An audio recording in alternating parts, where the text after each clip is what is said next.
sure I put that in the mail to you, and I could have brought it tonight. Never even thought. Oh, God. Isn't this so? Isn't it lovely? Pretty? Oh,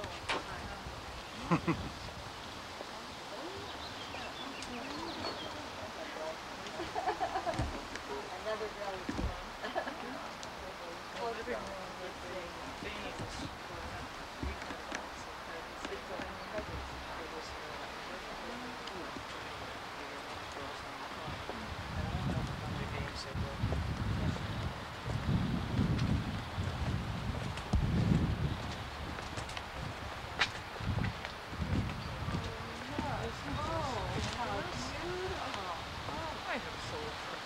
This is nice. It is wonderful.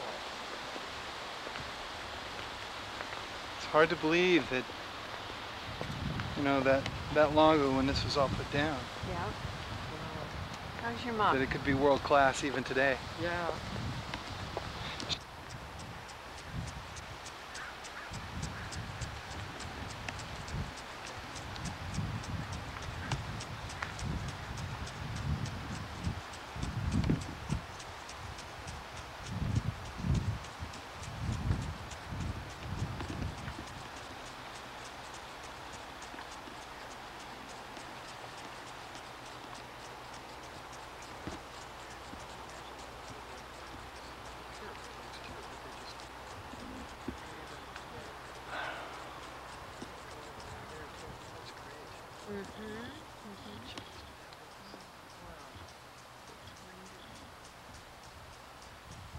So that's what it looks like.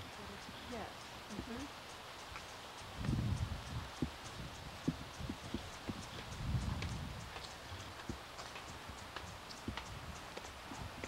And these stairs are so nice. They're shallow. Yeah. Yeah. And even the other ones aren't good. No.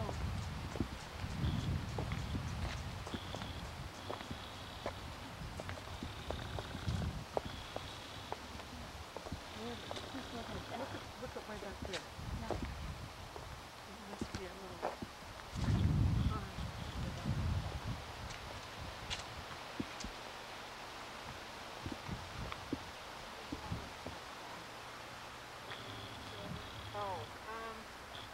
I think it was a little more The other individual.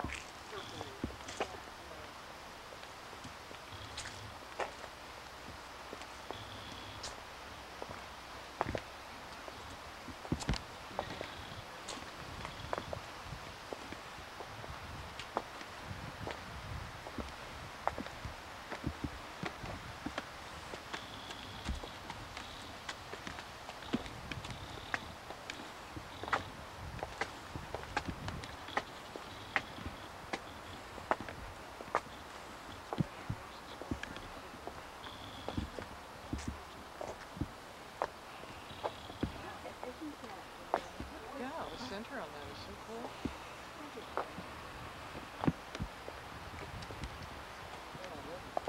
Yes.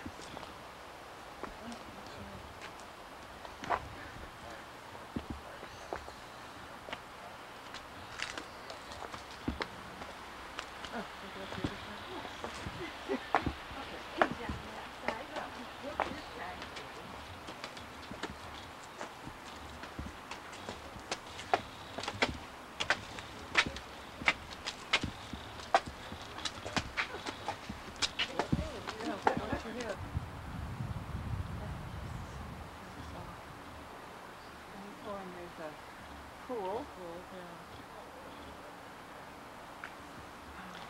I remember those etched stones there. The what do they call it? The villa. Look at this one. Look at how old this must be. How big I that was is. just looking at this one over here. Wow. All cut back.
So we are going to be on a little bit of a time frame so that the other people don't have to wait in their cars. I'll be brief, but there are a few names that I would like to hand out to you. And of course, first of all is Gail, our host, and her husband who went on a little errand. He'll be back. I just want to say that they moved in just 2 months ago. And Gail has just been absolutely so gracious to allow us to do this on this early a time for having been in the house. We really appreciate it. And furthermore, she's been so accommodating with all the changes, and Margaret Gunther has been my other right hand, and we've met and just had a fun time planning all of this. On an equal basis, I want to thank Joe and Barbara Carman for agreeing to do this and coming back home, in a sense, I guess you'd say. It's, I think, probably kind of a fun thing for Joe. Evenings like this don't just happen. We just don't call Gail and say, we'd like to come, and her say yes. So I do have some people I'd like to thank. And I'd like to thank our drivers. Bill Cable and John Huber, Jerry Julian, Brad McGowan, and on the next shift, I'm going to give you their names just so you know how many people we have that were interested in this. Wayne Herstad, Paul Reeder, Glenn Smith, and Nancy Dilworth. Mike Leach drove this time too, just because he was coming this way. Oh, okay. Well, Mike He had is 2 passengers. good. And of course, we always appreciate Mike because he helps keep our history going and building an archives for us. There's some other people, and of course, they're the ladies of the kitchen. And that is for your treats tonight. Margaret Gunther, Candy Kingstad, Liz McGowan, myself, and I think Courtney. I'm going to give her credit anyway. Okay. So, in my brevity here, which I'm trying to do, I just want you to know that the board members all appreciate your participation, and we just wish that those that can't come all the time could come more, because we've had some marvelous speakers. And, of course, you know that we've also been to other landmarks in Lakewood. There is a lady that is coming at our next one. I have to look at my notes to pronounce her name here. Remember that September is our big annual event, and it's going to be a really fun evening, and we have a fun program, and you'll get your flyer in August. So, like with this, get your reservations in soon. Our other one in October is going to be a new member that we have, and her name is Flora Daglish, and she is from Seattle, and she's going to come and do the program on the Gravely Lake Old Settler Cemetery. So I was able to do that. And certainly, speaking of that, I wish to acknowledge Cy Happy, who is our president emeritus and the one that got this all started. So I see that Kyle Smith came in. I'd like you to, those of you that haven't had a chance to meet him, it's at the top of the stairs there. Thank you again for hosting this. And now I'm going to turn this over to Joe Carman, and he can tell you all about everything. Contrary to a lot of belief, I never lived here. Neither did my father. He just got out of college, got married, and my mother and father moved to Portland, and I arrived. Never really lived here, but I visited once in a while, and it's always fun to come back and see what it looks like. I thought you'd like to see the brute camera that was responsible, all the pictures, pass it around. You can't hurt it, as you will see. And just briefly, my grandfather and grandmother bought this about the property around 1918, I think, I'm kind of guessing a little, for about $18,000 to $20,000. And they bought 25 acres, and then eventually, with Margaret Carman's guidance as to what she wanted, they built the house with Curtin Cutter as the architect who sure knew what he was doing. And they spent a grand sum of about $250,000, which was something else then.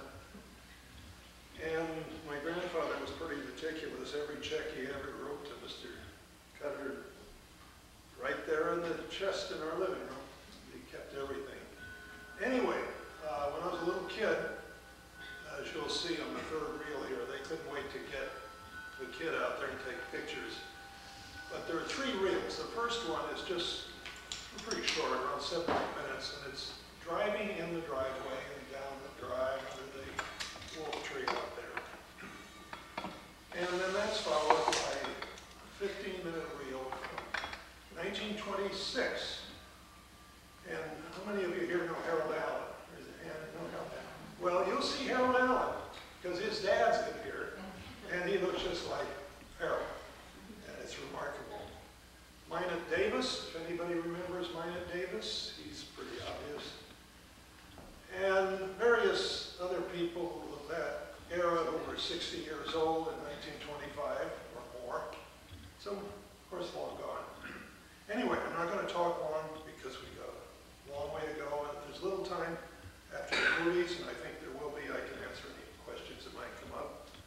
And Cy Happy is our raconteur, and he can fill in too. Now, these movies, remember, they're 80 years old, and all old movies are supposed to fall apart. Well, they really don't